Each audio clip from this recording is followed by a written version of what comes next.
Good morning my dear student. आज बच्चों हम लोग पढ़ेंगे रासायनिक अपक्रिया के प्रकार, टाइप ऑफ केमिकल रिएक्शंस के बारे में पढ़ेंगे। तो सबसे पहले जो हमारा रिएक्शन आता है बच्चों, संयोजन अपक्रिया, जिसे इंग्लिश में कॉम्बिनेशन अपक्रिया कहा जाता है।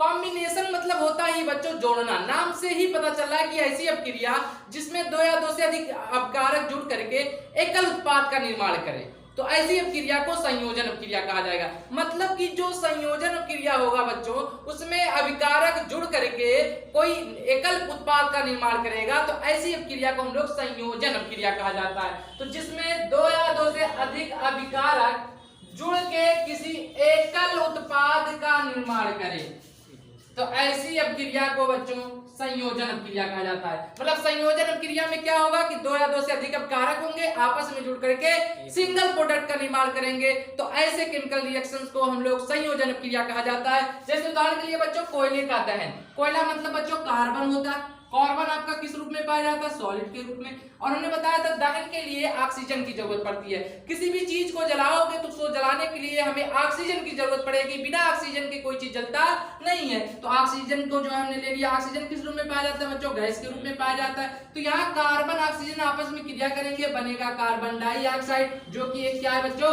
गैस ही है। इसका मतलब कोयले का दहन भी क्या है? संयोजन अपक्रिया। यहाँ आप देखो कि कार्बन और ऑक्सीजन आपस में जुड़ रहे हैं। हमने बताया था कार्बन ऑक्सीजन क्या है? अभिकारक है। रासायनिक अपक्रिया में जो भाग लेते हैं उन्हें क्या बोला जाता है? अभिकारक। तो यहाँ कार्बन और ऑक्सीजन क्या हो गए? एक से अधिक अभिकारक हो गए। यहाँ अधिक अभिकारक होकर के दोनों जुड़ करके एक एकल उत्पाद का निर्माण कर रहे हैं कार्बन डाइऑक्साइड का, तो इसे संयोजन अपक्रिया कहा जाएगा। इसी तरीके से दूसरा उदाहरण देखो बच्चों, जैसे मैग्नीशियम फीते का जलना, मैग्नीशियम फीते का दहन, मैग्नीशियम फीते का जलना। मैग्नीशियम फीते का जलना भी जो है आपका कॉम्बिनेशन अपक्रिया का उदाहरण है, संयोजन अपक्रिया का। बच्चों मैग्नीशियम का प्रतीक आपको पता है Mg, और जलाने के लिए आप जानते हैं कि ऑक्सीजन की जरूरत पड़ती है O2, तो आपका बन जाएगा बच्चों मैग्नीशियम ऑक्साइड 2Mg। ये आपका मैग्नीशियम ऑक्साइड बन जाएगा, मैग्नीशियम ऑक्साइड।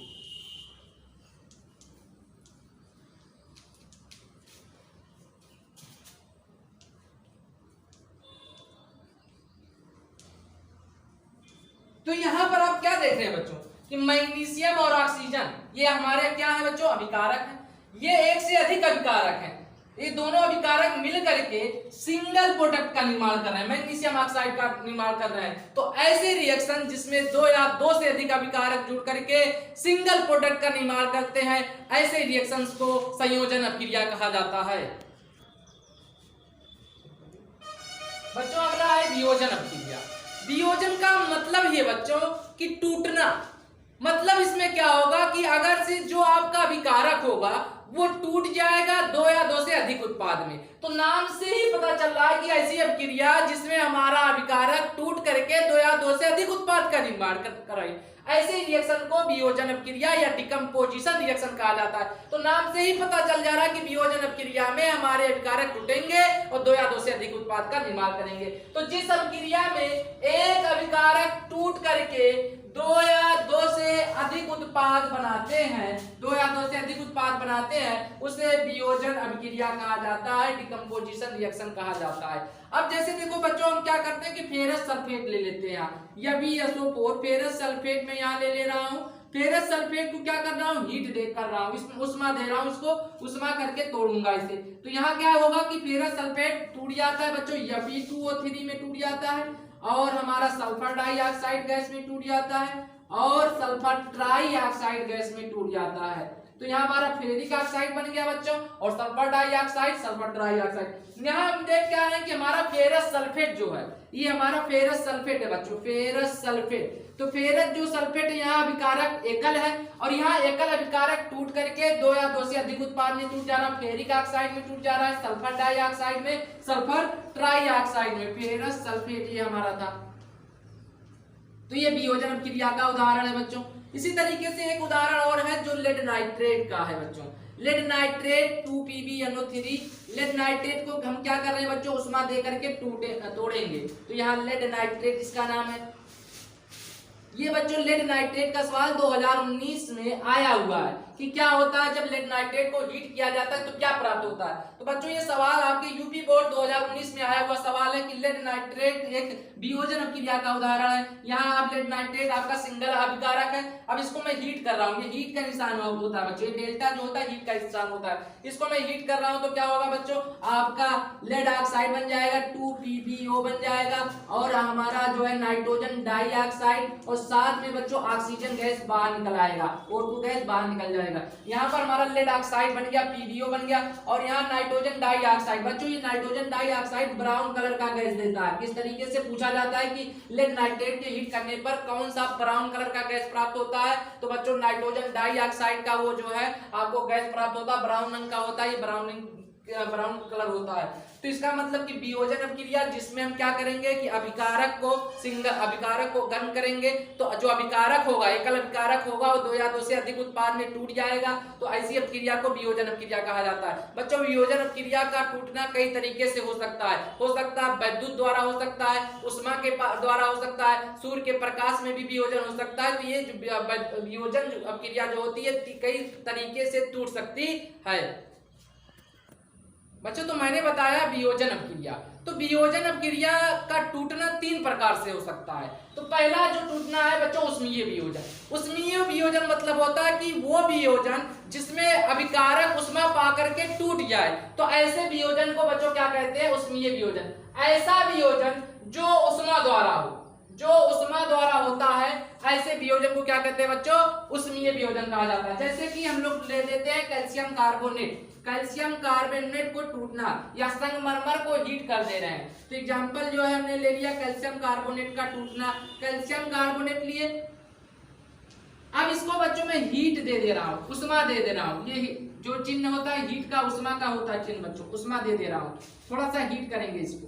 ये आपका कैल्शियम कार्बोनेट है, इसे जो है चूना पत्थर भी कहा जाता है बच्चों। तो चूना पत्थर को क्या कर रहा हूं मैं, यहाँ हीट कर रहा हूं। तो जब चूना पत्थर को हीट करोगे बच्चों तो क्या होगा कि ये कैल्शियम कार्बोनेट का जो अभिकारक है, ये अभिकारक 2 या 2 से अधिक पदार्थों में वियोजित हो जाएगा। तो ये वियोजित हो जाता है बच्चों कैल्शियम ऑक्साइड में, CaO में, और आपका कार्बन डाइऑक्साइड को जो है गैस को रिलीज कर देता है। तो ये उष्मा पा करके टूट रहा है, तो ऐसे वियोजन को हम लोग कहेंगे उष्मीय वियोजन।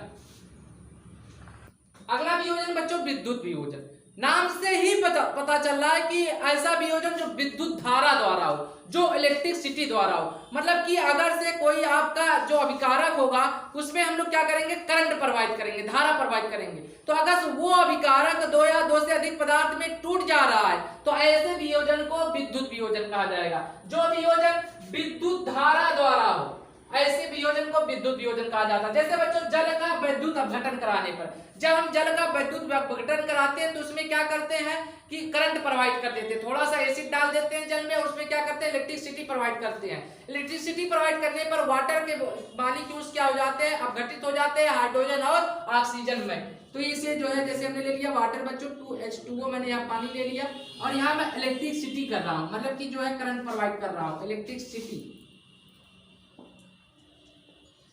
तो इलेक्ट्रिसिटी प्रोवाइड करने पर क्या होगा बच्चों, हाइड्रोजन और ऑक्सीजन गैस में वियोजित हो जाएगा 2H2 प्लस O2।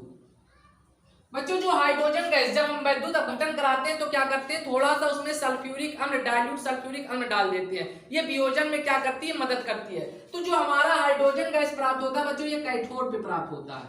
ये हाइड्रोजन गैस किस पे प्राप्त होता है, कैथोड पर। और जो ऑक्सीजन गैस वियोजित होती है वो हमें एनोड पे प्राप्त होती है। तो बच्चों ऐसा वियोजन जो विद्युत धारा प्रवाहित करने पर हमारा अभिकारक 2 या 2 से अधिक पदार्थ में टूट जाए तो ऐसे वियोजन को विद्युत वियोजन कहा जाता है। जैसे जल का विद्युत अपघटन कराने पर हाइड्रोजन गैस कैथोड पे एकत्रित हो जाती है और ऑक्सीजन गैस हमें एनोड पे प्राप्त हो जाती है, तो यह विद्युत वियोजन का उदाहरण है। अगला है बच्चों प्रकाशीय वियोजन, लाइट डिकम्पोजिशन। प्रकाशीय वियोजन मतलब होता है बच्चों की वो वियोजन जो सूर्य के प्रकाश की रोशनी में हो, जिसमें क्या होगा कि अभिकारक सूर्य की रोशनी को पा करके 2 या 2 से अधिक उत्पाद में टूट जाए, तो ऐसे वियोजन को प्रकाशीय वियोजन कहा जाता है। जैसे बच्चों हमने क्या ले लिया, यहाँ पर मैंने एग्जांपल ले लिया सिल्वर क्लोराइड का। सिल्वर क्लोराइड जो होता है इसको बच्चों रंगीन बोतलों में, गहरे रंगीन बोतलों में रखा जाता है। क्यों? क्योंकि सिल्वर क्लोराइड फोटो सेंसिटिव होता है। ये क्या, अगर से सूर्य की रोशनी इस पे पड़ जाएगी बच्चों, एच-न्यू, यहाँ सनलाइट जो होती है सूर्य की रोशनी में अगर इस पे पड़ जाती है तो सिल्वर क्लोराइड टूट जाता है। इसीलिए सिल्वर क्लोराइड को रंगीन गहरी बोतलों में रखा जाता है। तो ये जो है सूर्य के प्रकाश को पाएगा, क्योंकि सूर्य के प्रकाश में फोटॉन होता है। फोटॉन क्या करते हैं, ये सिल्वर क्लोराइड बहुत ही फोटो सेंसिटिव होते हैं। ये क्लोरीन और सिल्वर के मॉलिक्यूल्स में वियोजित हो जाते हैं, 2Ag प्लस Cl2 गैस में वियोजित हो जाएगा। इसी तरीके से बच्चों हमारा सिल्वर ब्रोमाइड है। सिल्वर ब्रोमाइड जिसका उपयोग श्याम श्वेत फोटोग्राफी में किया जाता है बच्चों, 2AgBr। सिल्वर ब्रोमाइड भी जो है फोटो सेंसिटिव होता है। ये सनलाइट को पा करके क्या होता है बच्चों, वियोजित हो जाता है सिल्वर में और ब्रोमीन में, 2Ag प्लस Br2 में वियोजित हो जा रहा है। ये बच्चों इस सिल्वर ब्रोमाइड का उपयोग, जो सिल्वर ब्रोमाइड है इसका उपयोग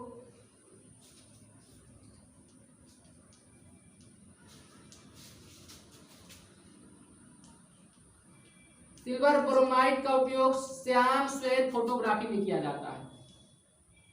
श्याम श्वेत फोटोग्राफी,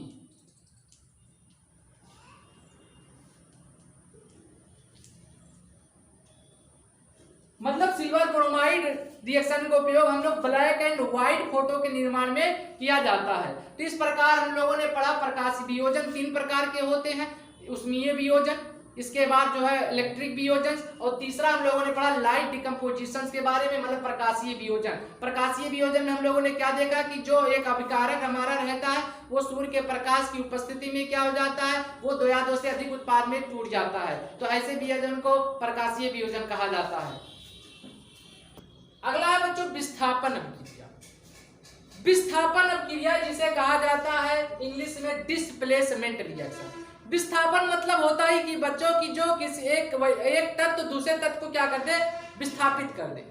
तो वो अभिक्रिया जिसमें अधिक क्रियाशील तत्व कम क्रियाशील तत्व को उसके यौगिक से क्या कर दे, हटा दे, विस्थापित कर दे। तो ऐसे रिएक्शंस को विस्थापन अभिक्रिया कहा जाएगा। विस्थापन अभिक्रिया में क्या होता है कि जो अधिक क्रियाशील वाले तत्व होते हैं वो अपने कम क्रियाशील वाले तत्व को क्या कर देते हैं, हटा देते हैं, विस्थापित कर देते हैं। तो ऐसे रिएक्शन को विस्थापन अभिक्रिया कहा जाता है। इस अभिक्रिया में अधिक क्रियाशील तत्व कम क्रियाशील तत्व को उसके यौगिक से विस्थापित कर देते हैं। जैसे बच्चों मैं क्या करता हूं कि यहां ले लेता हूं जिंक, यहां जिंक की क्रिया में कॉपर सल्फेट से करा देता हूं।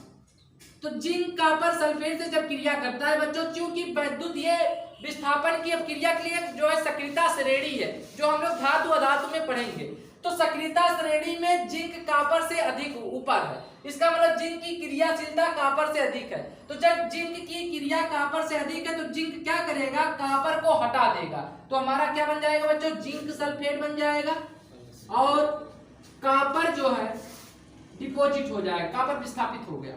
इसी तरीके से अगर से हम लोग कराते हैं आयरन की क्रिया कॉपर सल्फेट से, या Fe प्लस H2SO4 या Fe plus CuSO4, copper sulphate से हम क्रिया करा देते हैं, तो बच्चों आयरन की भी क्रियाशीलता कॉपर से अधिक है। तो आयरन क्या करेगा, कॉपर को विस्थापित कर देगा। तो मेरा बन जाएगा फेरस सल्फेट या FeSO4 प्लस Cu। क्योंकि आयरन की क्रियाशीलता कॉपर से अधिक है और अधिक क्रियाशील तत्व क्या करते हैं, कम क्रियाशील को हटा देते हैं, विस्थापित कर देते हैं। तो इसलिए क्या किया, आयरन कॉपर को लात मार के हटा दिया, तो फेरस सल्फेट बन गया, आपका कॉपर बन गया। इसी तरीके से बच्चों अगर से मैं कॉपर यहाँ अगर इस तरीके से रिएक्शन कराऊं कॉपर की क्रिया आयरन सल्फेट से या FeSO4 से, तो हमारा ऐसा नहीं हो सकता कि हमारा CuSO4 बन जाए और आयरन को विस्थापित हो जाए ना। ये रिएक्शन बच्चों गलत है, ये रिएक्शन होगा ही नहीं, क्योंकि कॉपर की क्रियाशीलता आयरन से कम है और कम क्रियाशील वाला कभी भी जो है अधिक क्रियाशील को हटा नहीं सकता। याद रखो यार, कोई दबंग व्यक्ति हो तो दबंग व्यक्ति को कोई निम्न व्यक्ति वाला, दुबला व्यक्ति वाला उसको हटा नहीं सकता, बल्कि अगर दबंग व्यक्ति निम्न वाले को क्या कर देगा, हटा देगा, कमजोर को लात मार के हटा देगा, लेकिन कमजोर वाला दबंग को नहीं हटा पाएगा। तो विस्थापन अपक्रिया में क्या होगा कि जो अधिक क्रियाशील वाला तत्व है वो कम क्रियाशील तत्व को क्या कर देता है, विस्थापित कर देगा। लेकिन कम क्रियाशील वाला कभी भी अधिक क्रियाशील वाले तत्व को विस्थापित नहीं कर सकता। जैसे कॉपर आयरन सल्फेट से ये रिएक्शन संभव नहीं है, ये रिएक्शन नहीं होगा, क्योंकि कॉपर की क्रियाशीलता कम है, आयरन क्रियाशीलता अधिक है। तो कम क्रियाशील कॉपर अधिक आयरन को हटा नहीं सकता, अधिक क्रियाशील आयरन को हटा नहीं सकता, इसलिए रिएक्शन संभव नहीं है। अगला है बच्चों द्विविस्थापन अपक्रिया, double displacement reaction.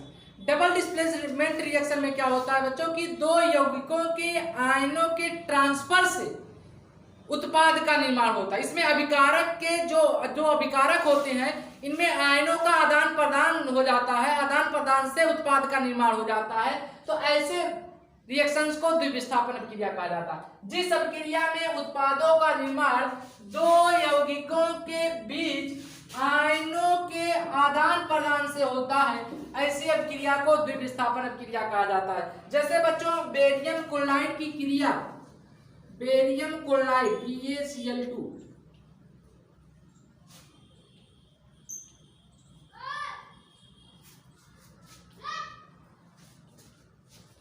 Barium chloride की क्रिया में सोडियम सल्फेट से करा दे रहा हूं, सोडियम सल्फेट यानी 2SO4। तो होता क्या है बच्चों, सोडियम सल्फेट में हम जानते हैं कि सोडियम आयन पाया जाता है और बेरियम में बेरियम आयन पाया जाता है।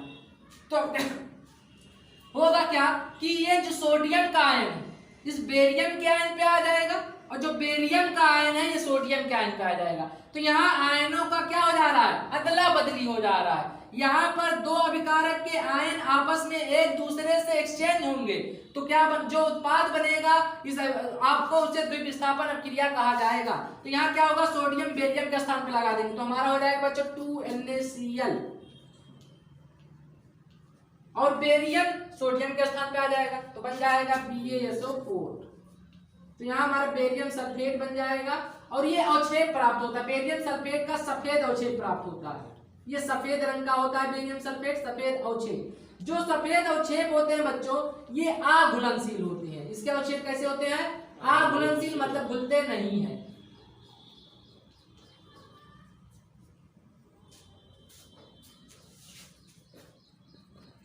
तो यहाँ बच्चों क्या हो रहा है कि दो आयन आपस में बदल गए। सोडियम ने क्या किया, बेरियम से एक्सचेंज किया, बेरियम ने सोडियम के आयन से एक्सचेंज कर दिया। तो यहाँ पर जो विस्थापन हम लोग देख रहे हैं कि दो आयनों का विस्थापन हो रहा है। तो ऐसे अपक्रिया को डबल डिस्प्लेसमेंट या द्विविस्थापन अपक्रिया कहा जाता है। तो अवक्षेपण अपक्रिया, अवक्षेपण अपक्रिया को कहा जाता है इंग्लिश में प्रेसिपिटेशन रिएक्शन। तो प्रेसिपिटेशन रिएक्शन बच्चों द्विविस्थापन अपक्रिया के दौरान ही बनता है। तो वे द्विविस्थापन अपक्रिया जिसमें उत्पाद अघुलनशील के रूप में प्राप्त हो, मतलब हमारा जो उत्पाद बनेगा वो अघुलनशील रहेगा, वो घुलेगा नहीं। तो ऐसी अपक्रिया को अवक्षेपण अपक्रिया, वे द्विविस्थापन अपक्रिया जिसमें उत्पाद अघुलनशील अवक्षेप के रूप में प्राप्त होता है, ऐसी रिएक्शंस को अवक्षेपण अपक्रिया कहा जाता है। जैसे बच्चों मैं एक यहाँ द्विविस्थापन अपक्रिया लिख रहा हूँ, एल्युमिनियम सल्फेट Al2SO4 का होल थ्राइस, एल्युमिनियम सल्फेट की क्रिया मैं यहाँ बेरियम क्लोराइड से करा रहा हूँ। तो यह द्विविस्थापन अपक्रिया का ही उदाहरण है, बस इसमें जो अवक्षेप प्राप्त होगा आपको अघुलनशील प्राप्त होगा। तो इसमें मैंने बताया था क्या होता है कि द्विविस्थापन में आयनों का ट्रांसफर होता है। तो यहाँ बच्चों बेरियम आयन है और यहाँ आपका एल्युमिनियम आयन है। तो क्या हो जाएगा, बेरियम आयन यहाँ आ जाएगा, एल्युमिनियम आयन इसके स्थान पे चला जाएगा। तो हमारा हो जाएगा 2AlCl3 प्लस 3BaSO4। तो यहाँ पर हमें जो बेरियम सल्फेट का सफेद अवक्षेप प्राप्त होता है, ये सफेद अवक्षेप बच्चों जल में घुलता नहीं है, ये आपका अघुलनशील होता है। ये हमारा अघुलनशील होता है, अवक्षेप को इस तरीके से तीर से नीचे दिखा दिया जाता है। तो वो अपक्रिया, वह द्विविस्थापन अपक्रिया जिसमें अवक्षेप अघुलनशील बनता है, ऐसी रिएक्शंस को अवक्षेपण अपक्रिया कहा जाता है। तो आज बच्चों हम लोगों ने जो है टाइप ऑफ केमिकल रिएक्शंस के बारे में, रासायनिक अपक्रिया के प्रकार के बारे में पढ़ लिया। तो हम लोगों ने रासायनिक अपक्रिया के प्रकार में संयोजन अपक्रिया पढ़ा, इसके बाद जो हम लोगों ने विस्थापन अपक्रिया पढ़ा, और इसके बाद वियोजन अपक्रिया पढ़ा। वियोजन में भी 3 पढ़े, उष्मीय वियोजन पढ़े, इलेक्ट्रिक वियोजन पढ़े और प्रकाशीय वियोजन पढ़े। इसके बाद द्विविस्थापन अपक्रिया पढ़ा और इसके बाद अवक्षेपण अपक्रिया पढ़ा।